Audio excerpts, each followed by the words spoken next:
Last time, we dove into aligning the GUI widgets. This video deals with creating menu bars. In this video, we will add a menu bar to our main window, add menus to the menu bar, and then add menu items to the menus. We will start by learning the techniques of how to add a menu bar, several menus, and a few menu items to show the principle of how to do it. Clicking on a menu item will have no effect. Next, we will add functionality to the menu items. For example, closing the main window when clicking the exit menu item and displaying a Help About dialog. We're continuing to extend the GUI that we've been working on since the last section into a new file called menubar.py. First, we have to import the menu class from tkinter. Add this line to the top of the Python module where the import statements live. Next, we will create the menu bar. I've added this code towards the bottom of the module, just above where we create the main event loop. Now we add a menu to the bar and also assign a menu item to the menu. Here, we are calling the tkinter constructor of the menu and assigning the menu to our main GUI window. We save a reference in the instance variable named menubar, and in the next line, we use this instance to configure our GUI. This line shows how we first add a menu item and then create a menu. This seems to be unintuitive, but this is how tkinter works. The add_cascade method aligns the menu items one below the other in a vertical layout. Let's see what happens when we run this code. As you can see, it adds a menu bar with a menu which has a menu item new. Great! Next, we add a second menu item. To the first menu, we add it to the menu bar.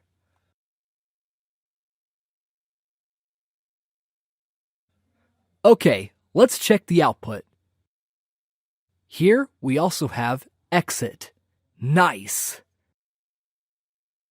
We can add a separator line between the menu items by adding this line in between the existing menu items. This is usually used to group related menu items and separate them from less related items, hence the name. Let's see the output now. Yeah, here's our line. By passing in the property tearoff to the constructor of the menu, we can remove the first dashed line. That, by default, appears above the first menu item in a menu. Let's check the result. Okay, here's the dashed line. Now to remove it, disable the tearoff property. This will make our menu look much better. Without disabling this default feature, the user can tear off the menu from the main window. I find this capability to be of little value. Feel free to play around with it by double-clicking the dashed line before disabling this feature. If you are using a Mac, this feature might not be enabled, so you do not have to worry about it at all. Next, we will add a second menu, which will be horizontally placed to the right of the first menu. We will give it one menu item, which we name About. And in order for this to work, we have to add the second menu to the menu bar. It will be File and Help. In the menu item, for Help, will be About. These are very common Windows GUI layouts that we are all familiar with. And we can create those same menus using Python and tkinter. The order of creation and the naming of menu, menu item, and menu bar might at first be a little bit confusing, but once we get used to how tkinter requires us to code it, this actually becomes fun. Now let's add the code for the second menu bar. This shows you how to add a second menu to the menu bar.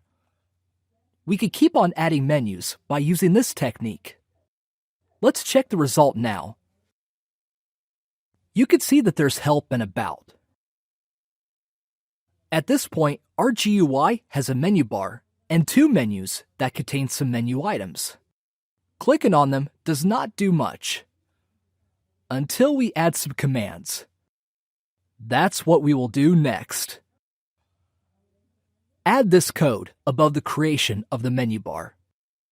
We've created a function to quit our GUI application cleanly, recommended Pythonic way to end the main event loop. Next, we bind the file exit menu item to this function by adding a command to the menu item. We bind the function we created just now to the menu item using the tkinter command property. Whenever we want our menu items to actually do something, we have to bind each of them to a function.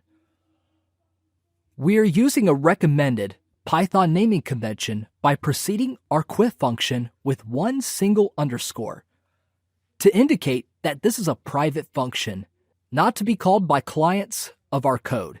Let's run the code. Now, when we click the exit menu item, our application will indeed exit. It works! Amazing! We will add help about functionality, which introduces message boxes and much more. We've now successfully created menu items. Awesome! The next video, we'll talk about creating tabbed widgets.